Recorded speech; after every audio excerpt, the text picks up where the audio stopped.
All right. All right. Hello and welcome to a Warframe build video.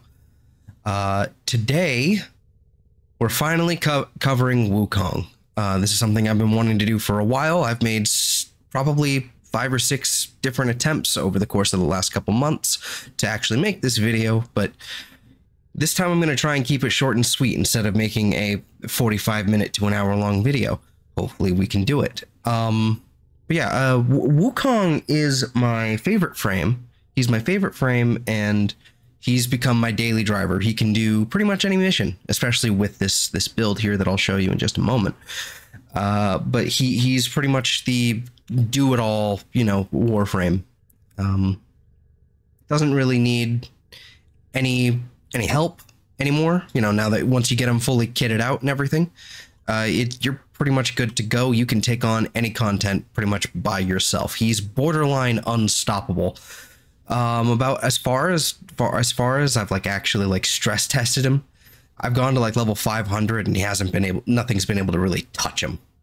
So, and 500 isn't, it's not a lot. It was like 2 hours into a disruption, but well, wasn't even 2 hours. I paused for a while.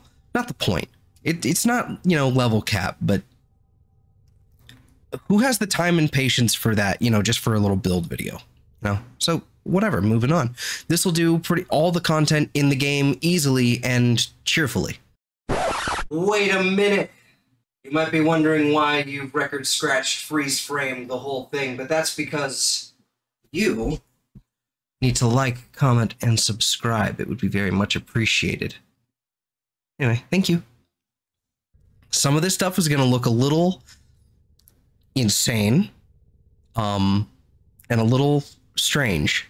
Notably, let's just knock out all the the elephant in the room. Yes, this is 3 Umbral Forma. You do not need to do this.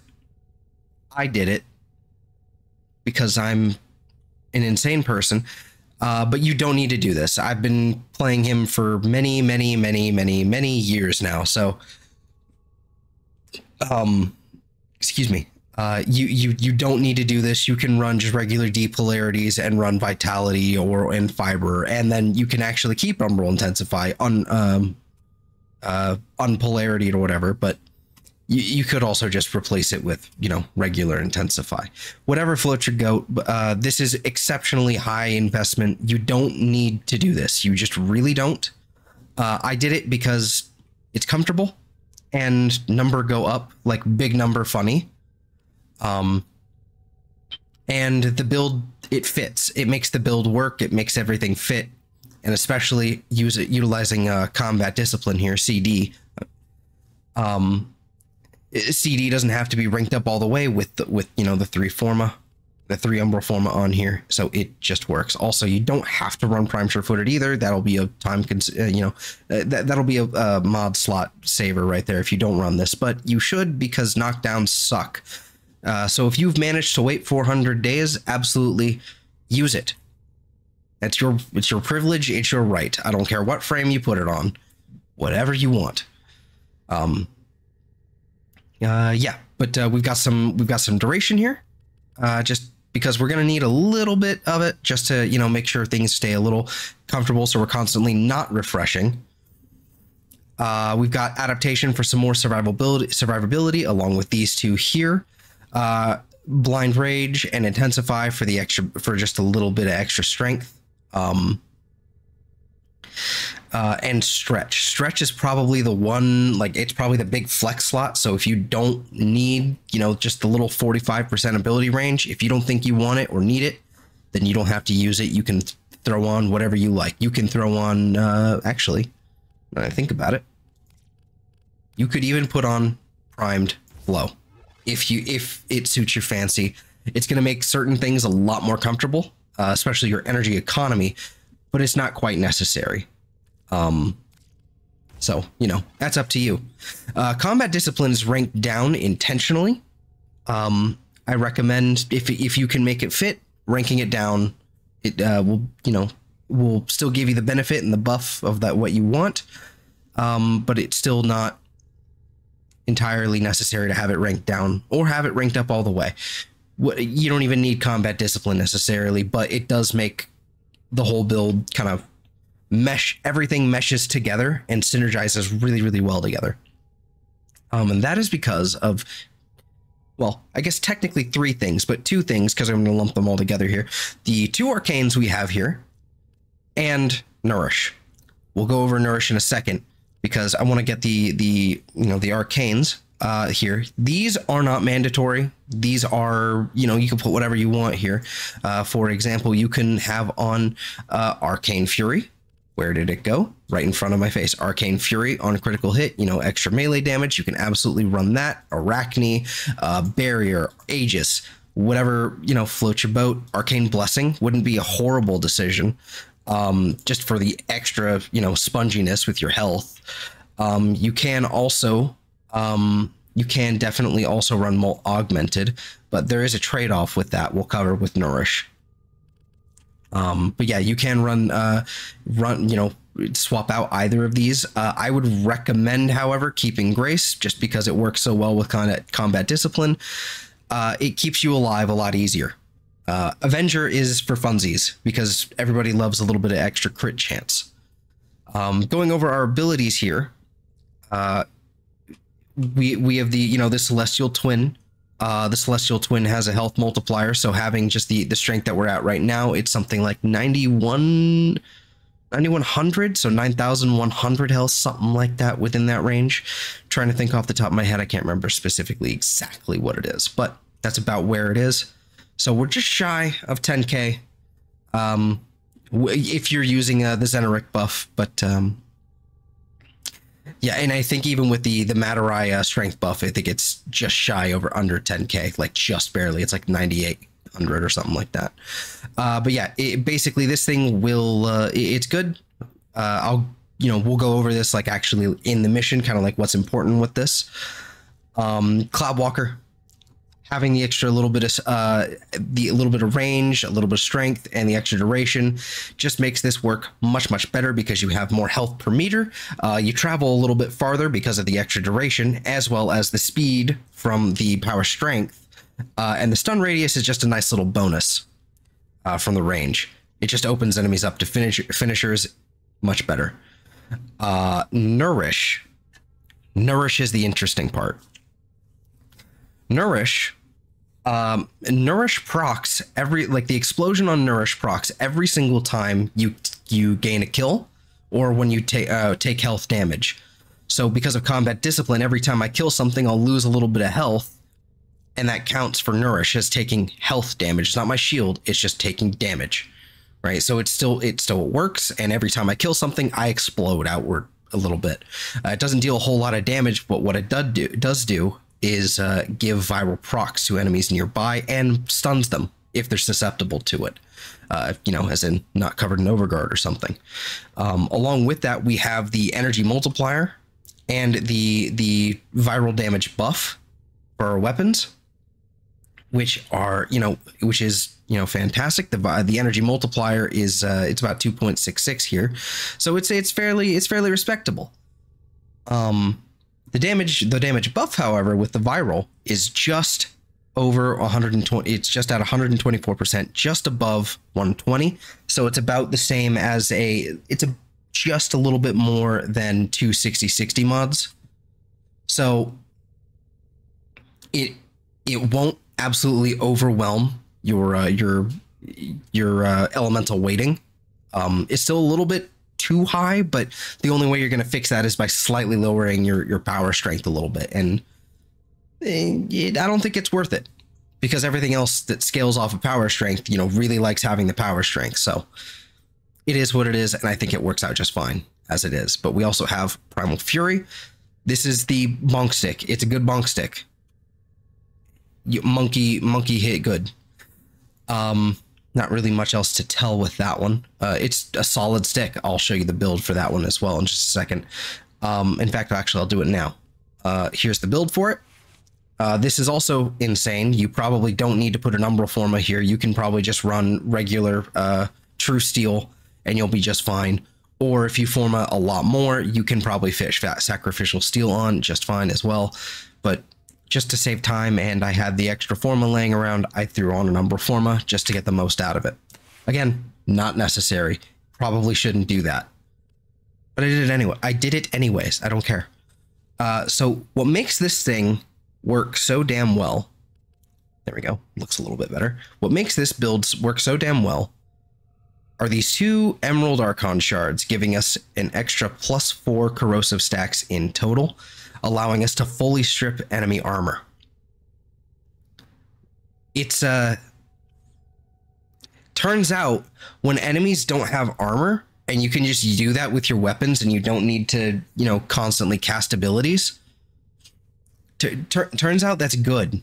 And enemies don't like that, and they just kind of they just pass away, you know. It doesn't take them long. They will evaporate. The only other thing that I would say is, yeah, these are mandatory. The only thing I would say that isn't, it's borderline mandatory. It's like in between not mandatory and mandatory. It's kind of like depending on what you value here. I would say the Tau Forged like Equilibrium Violet Archon Shard. This is quite important as well. This, you know, working with Combat Discipline and Nourish, you know, both of these, and Grace and all that, it just provides an extra bit of comfort. Make sure you keep your energy topped up and your health just in case. It's just an extra little bit of insurance, and makes everything, you know, just feel, it makes everything flow a lot easier. The other things that's more to taste is these 2 Tau Forged blue shards. The 225 armor is only there just so that it pushes me over 1,000, and you know, I like that. It, again, it's a lot. This is all comfort. This is the frame that I run, you know, daily. This is just how I've been playing him. Specifically with these shards, you know, like this is how I've been playing him for, you know, 6 months now, thereabouts. No, for about 5 months, since the Whispers in the Walls. But before that, he's been my, you know, he's been my main since 2019, since his rework.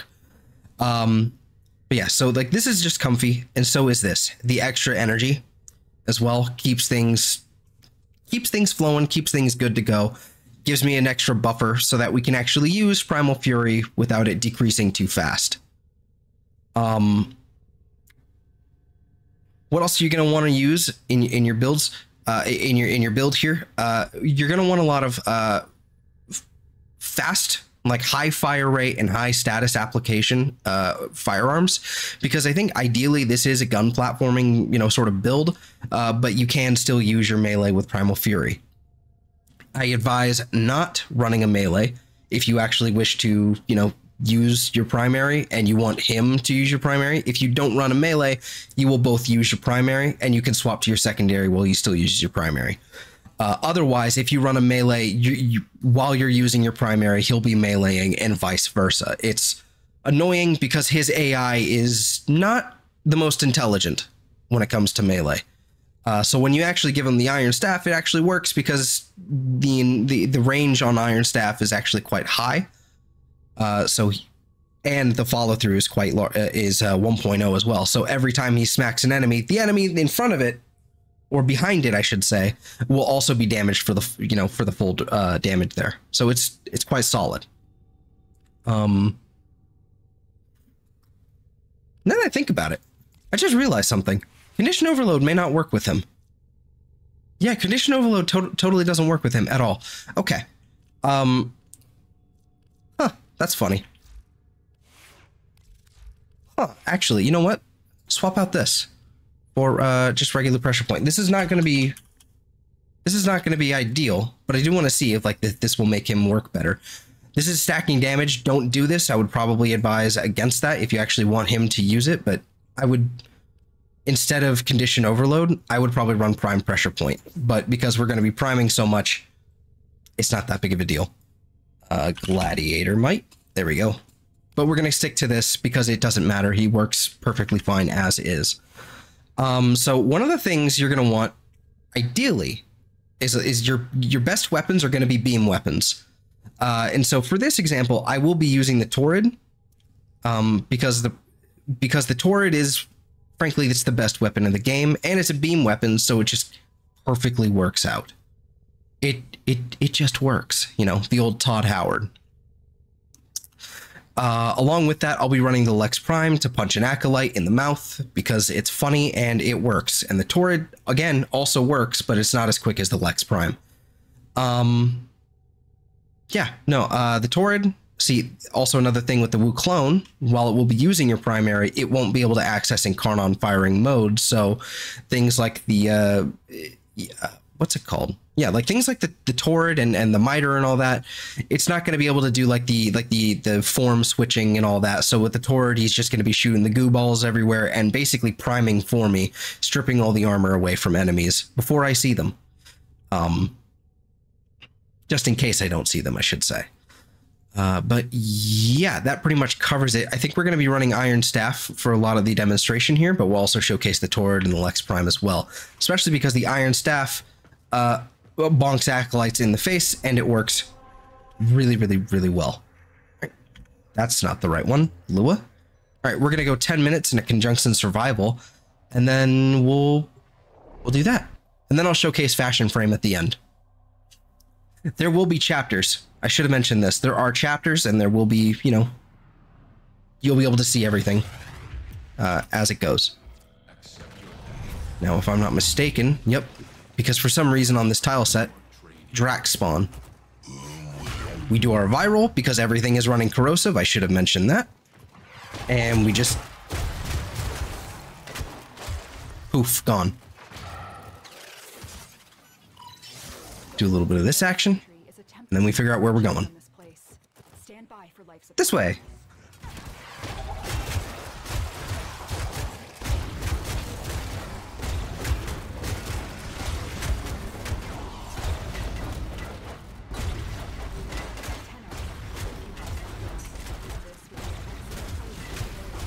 So one cool thing about this, the melee weapon, is that I actually like its combos. I'm not a big fan of melee combos anymore, ever since they changed that during the Old Blood update. Don't really like them that much anymore. They're just kind of lame. They don't feel good. It is what it is. But with this one, it's actually fairly good still, because it didn't change too much, and there's a fucking suck. There's a big old suck right there. In just the forward walking combo. Other than that, you can just like delete everything with like multiple hits, you know, just by holding E, not walking forward. Still quite solid.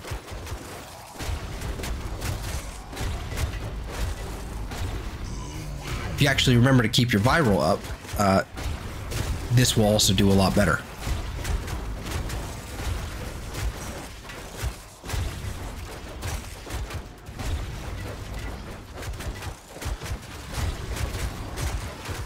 Luckily, we found ourselves a good tile to actually like kind of camp in, and just kind of roam around in a circle. We're doing fantastically. Look at that.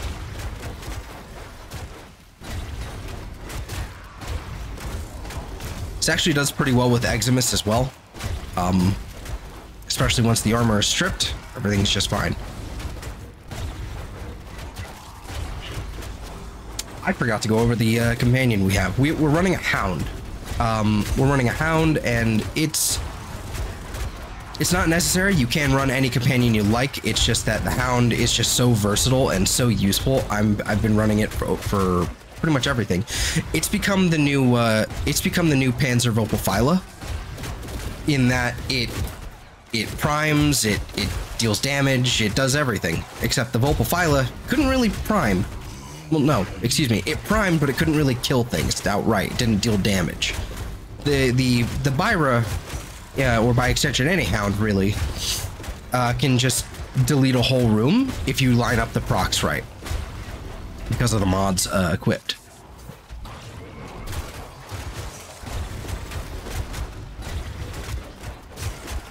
Here we are. And it's gone. That Eximus didn't know what hit him. I was charging my attack as I speak. It didn't know what was coming to him. Here's another one. Gotta remember. There we go. Always remember to keep your viral up. So more things to consider, like with those like extra flex slot, those flex slots with your Archon shards, the 2 blue ones. You're totally free to like go and replace those ones and do Tau Forged red shards for extra duration. In fact, I recommend it if you really feel like if you need the more duration.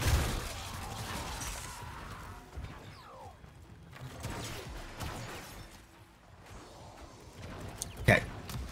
Sorry, I had to like mute there for a second. But yeah, other options, lots of other options, like with your with your guns and what you can use. I have a little note card here just to kind of, you know, keep me on track. Make sure I don't leave anything out. I think my standouts and what I have leveled up, there's lots more. As long as you can reliably proc status, you're gonna do just fine. But you've got your other beam weapons like the Amprex Phage, Phantasma, both of them, in fact, actually the Convectrix, the Ignis Wraith, the Vermisplicer. The Vermisplicer Primary is a great option as well. And hey, look, it's Malice. And then the Malice is gone.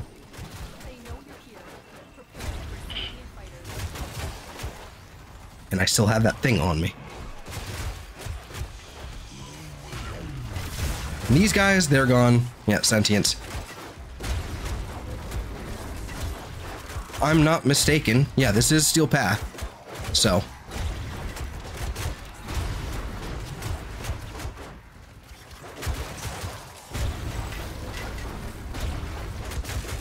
I mean, it's a wrap.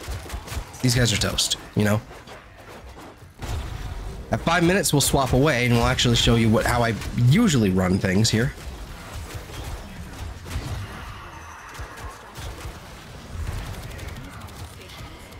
Okay, that's one down.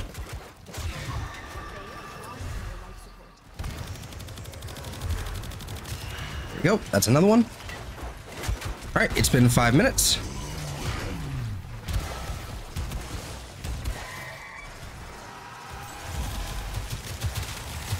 Yep, and now we basically, we hold the left mouse button.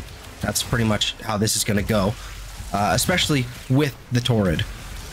Any other beam primary is, you know, gonna do the same pretty much. It's just the Torid has just another level of power creep that is just not necessary. Where is the life support? Why is my life support so low?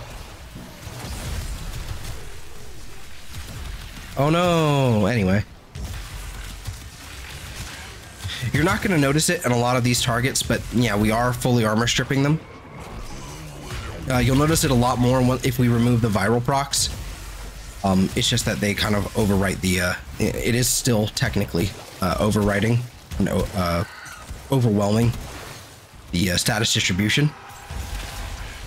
But we're doing just fine. If I had a Torid ribbon, I would absolutely be rolling for extra toxin or electricity just for having a little bit more corrosive, just to make this even better. But, you know, that's up to you, and that's also RNG. So, whether or not that actually happens is another story, you know. Where did the enemies go? I have to make sure this was actually Steel Path. I think it is. Yeah, of course it was Steel Path. I had the Acolyte spawn on me. Like, where are the enemies? Like, what is going on here? Alright, let's swap to the Lex. You'll notice how this entire time my health is pretty much not dipped, you know, into anything dangerous. The only thing you really have to worry about are the our Blitz Eximus, as per usual.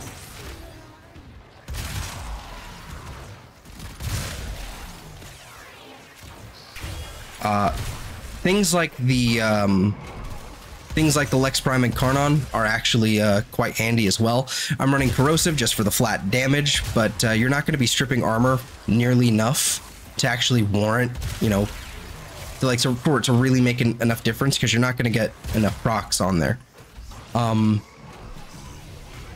Where are you? There you are. Goodbye.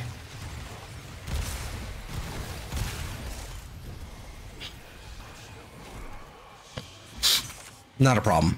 I really want this effect to go away. I want it, like, off.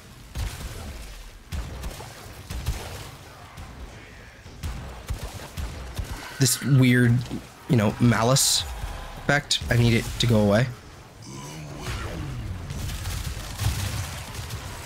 Yeah, I mean, this is Steel Path Survival. I mean, it's a walk in the park because we're constantly exploding, you know, CCing enemies with that, as well as, you know, having the Hound as well. Basically radial, like doing like Loki's radial disarm. So. Oh no, what are you gonna do? Shoot me?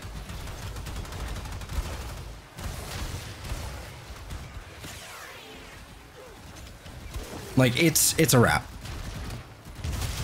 Like, they can't touch me.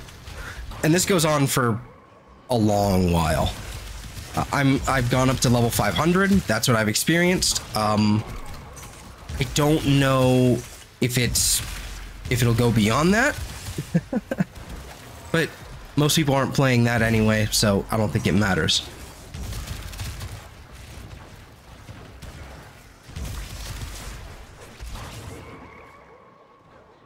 I'm gonna hit this life support, and then we're gonna start making our way to the exit here.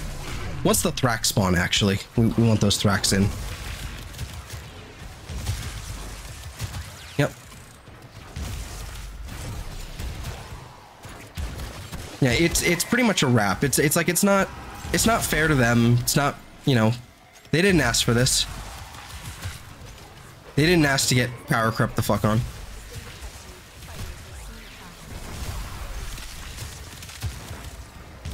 They didn't ask for, you know, just a massive fucking war crime. But, you know, here we are.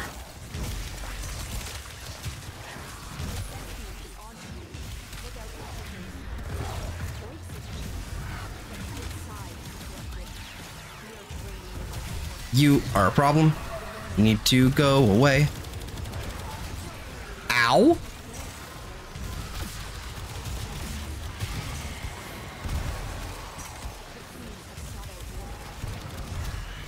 That's one.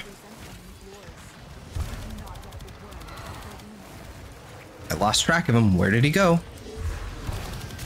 That's another thing that's really upsetting with this recent patch, that you can't slow them anymore while they're in that ghost form. It's really, really aggravating. So I'm gonna top this off so we can actually like make our exit. I'm sure you noticed through that entire thing that the when we were running our running our Primal Fury, our energy dipped, but it never like went out, you know, and if it did, it refilled near instantaneously, so it was never that big of a concern.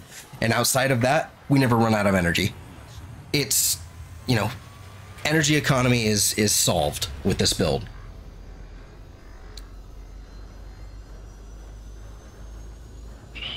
$934 kills. You know, it's not quite, it's about 100 kpm, so I think it's quite solid, but you know, doesn't reflect that perfectly here, but still close enough. Yeah, so a few other options here, like I labeled off most of those beam weapons, but there's also things like, you know, the most Incarnons will do you. So things like the Boltor, the Bratton, the Latron, the Burston, Miter, all fantastic options.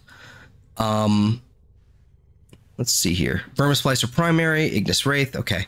And then in the secondaries, you've got your Gaze secondary, the Atomos, the Catabolist, the Ocucore, the Kuva Nucore, Tenet Cycron, all fantastic beam weapons, a lot of them chain, and just wreak havoc. And a good number of those are also heat-based as well, initial heat-based, so you just run corrosive and you don't even really have to add heat, but you still should.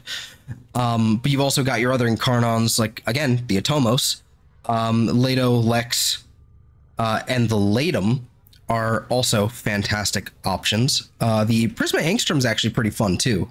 That works really well, especially with its Incarnon form, like throwing corrosive on there. Has enough high fire rate and status application to just shred through anything. Another fun one that you kind of have to run ammo mutation for, and so I would recommend either running carrier or running that ammo mutation is the compressor. The compressor is really, really, really fun. Really fun. It has no right to be that fun, but once you can actually strip enemy armor, it's a wrap. Nothing can touch it. Nothing can withstand it. But yeah, there's lots of those. We'll have builds, you know, in the future, maybe, for lots of those, but I'll showcase the initial ones we have here for the Torid. This is what I'm running. Running Hunter Munitions as well, because I'm running Corrosive and running Nourish. Like, you get the viral on there as well, so it's just added bonus, and it does create, you know, it just, nothing can touch it. Nothing will live. At least if they don't have damage attenuation. Lex Prime. Got your Hemorrhage Lex Prime with Corrosive. So because we're running Nourish, we don't have to run viral, so we can just have the upfront damage of Corrosive. If you really wanted to do it, like, make it a little bit stronger, like having, you know, much more punch to it, you can throw in more Forma here. Maybe I think you might need 2 more Forma, probably another 2 dashes, so you can throw in Prime Convulsion. That's probably what I would recommend. Yeah, again, you can run melee. It is an option, but it's not my recommendation. So, but the obvious good melees would be any sort of like heavy attack scythe, dual Ichor, dual ether are fun. Not great, but they're fun. The Falcor, like a bouncing Falcor build, a detonation Glaive Prime and Zorus build are also excellent. Outside of that, not really much else other than like heavy attack builds like with a Stropher or something. It's not that impressive, honestly. Melee is not fun for me. If you're going to run melee, just use your Iron Staff. It's not going to be as strong as everything else, but at least it's, you know, consistent, and you can still have the option of both running a primary. So it does you. It does what you need. Here's the Akaten build before I show everything. It looks a little weird, but I'm throwing on Lasting Sing for as much status duration as possible. And, you know, that I can get on here. Status duration. Yeah, nothing else I can get on here. Okay. But yeah, running, you know, Puncture Slash because of the Akaten. That's the base what you got on there. But Heat, Radiation, and Viral just for extra priming, as well as the Magnetic Pulse you get from Repo Audit, as well, and the Synergized Prospectus Electricity as well. Lots of priming. So when you're doing this, let's see, companion preset mods apply status effects from companion weapons. So when you're doing this, when it does the magnetic pulse that disarms enemies, it also primes them with everything on here. So it's a little nuts. This thing can easily, if you just set it up a little bit, throwing some heat procs and stripping some armor a little bit with some enemies, and you just stand still after that, like maybe you kill one enemy with an insane heat dot. If you just stand still, this thing will delete an entire hallway just from that one killed enemy you've done. It's inconsistent, but it can happen. It's awesome. But other than that, yeah, I don't think there's anything else really to cover other than the fashion frame. So it's time for fashion. This is what we're running here. Dante Agile set, Wukong Mithra skin, the Tenogen. Here's your attachments, the Oranist shoulder, Targus Prime Greaves, and then Gilly Chap, because everybody wants a little friend, you know, when they're with them. Vengeful Pole Ephemera from a Lich. I believe it's a magnetic Lich. And the Heirloom Signa is unfortunately no longer available, because that was part of the Heirloom collection that stopped on the 31st, I believe. I think that's when it stopped running. So yeah, but this is the colors where they come from, Classic Saturated. All of these come from Classic Saturated, except for this gold here. This brown gold comes from Twilight, and that's kind of what gets this like really nice gold color. Pretty much the same. It's the same colors here as well. The Cyandena, same colors here as well. And this is the name I'm not going to bother pronouncing. the Cyandana from the Styanax Deluxe. It's good. Yeah, that's the fashion frame. There's also this. We'll just blitz through this one. I'm not going to go over every detail of it. You can pause the video, zoom in and enhance, you know, whatever you need to find. But this is sort of like my Tyranid, like, color scheme. And it looks pretty cool. Front sigil, roof sigil. That's pretty much it. I didn't go over the sigils as well on this one, but the Viscera, Sakara, and the Deca Signet, Deca Heirloom sigil in the back as well. But yeah, that's pretty much it. If there's any comments, questions, concerns, leave them in the comment section below. I will answer as best to my ability, from what I understand, and you know, if I don't understand something, I'll pull up the wiki and we'll figure it out. Oh yeah, the Torid thing. These also. That. Forgot to do that. Yeah, we'll ignore that. It's fine. If you don't know what those are, you know, like, don't worry about it. It's fine. You'll find other videos on YouTube, and then I'll also make, you know, standalone videos for these as well later on, eventually, maybe. But we just ran through them right there. But yeah, what was I saying? Outro, yes.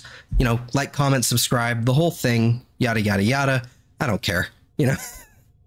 Just, yeah, thanks for watching. That's all I care about saying. Yeah. Bye. 夏だ、猿だ、猿が来る、来る、来る、来る、来る。7月18日、猿が来る。猿ゲッチュ2。この夏日本は猿だらけ。プレイステーション。